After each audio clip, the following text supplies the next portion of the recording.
तुमने सीजेपी के प्रोटेस्ट से वायरल वीडियो तो जरूर देखी होगी। सेक्टर में हूँ, I know it is very easy to hack EVM, very coding होती है उसमें, Python full stack. And then you blame government की नौकरी नहीं मिल रही है। अब तुमने अगर ध्यान से सुनो, इस बंदे ने क्या बोला, पाइथन फुल स्टैक की कोडिंग होती है। पहली बात तो लैंग्वेज का नाम सिर्फ पाइथन है, पाइथन फुल स्टैक का मतलब कुछ और होता है। सेकंड थिंग, ये एक हाई लेवल लैंग्वेज है। ईवीएम की कोडिंग होती है लो लेवल लैंग्वेजेस में, जैसे कि सी हो गई, असेंबली लैंग्वेज हो गई। लेकिन अभी आगे सुनो सर, उसमें पाइथन फुल स्टैक की कोडिंग होती है, उसको हैक करना बहुत इजी है। सिर्फ 3 कोड बदलने में हम सिंटेक्स एरर के सिर्फ 3 कोड बदलने में मैं कर सकता हूं खुद।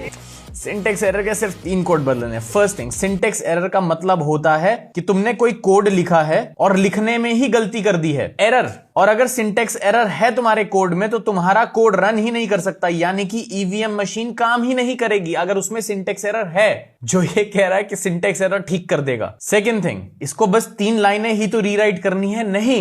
ईवीएम काम करता है ओटीपी चिप्स के ऊपर, यानी कि वन टाइम प्रोग्रामेबल चिप्स। नाम से समझ आ रहा होगा कि तुम इस चिप को सिर्फ एक बार ही प्रोग्राम कर सकते हो। इस चिप के अंदर जो तुमने एक बार कोड डाल दिया, तुम उसको रीराइट नहीं कर सकते हो। जो इस चिप के पास कमांड चली गई सो चली गई, कुछ ठीक नहीं कर सकते हो तुम इसमें। प्लस ईवीएम्स के पास कोई wifi connection, Bluetooth connection, cellular connection नहीं होता है, तो तुम्हें ईवीएम का फिजिकल एक्सेस चाहिए होगा अगर तुम्हें इसको हैक करना है तो। लेकिन अब 2 शॉकिंग फैक्ट्स बताता हूं जो कंपनीज ये सब कंट्रोल करती हैं, उनके एक रिस्पॉन्स में चलता वो एग्जैक्टली ये वाली चिप यूज करती है। ये रीप्रोग्रामेबल है। वो बोलते हैं ओटीपी, लेकिन ये वाली रीराइट हो सकती है। लेकिन फिर भी तुम ये सिंटेक्स एरर ठीक कर दूंगा, रीराइट कर दूंगा, पाइथन फुल स्टैक कर दूंगा, ऐसे नहीं होता। ये दोनों बहुत दूर की चीजें हैं। अगर तुमने एक ऑनलाइन पाइथन फुल स्टैक का कोर्स कर लिया है, डजंट मीन तुम जाके ईवीएम में लिख दोगे इफ बीजेपी बटन प्रेस तो vote plus plus, if Congress button press तो बीजेपी का ही प्लस प्लस। ऐसा नहीं होता, ठीक है।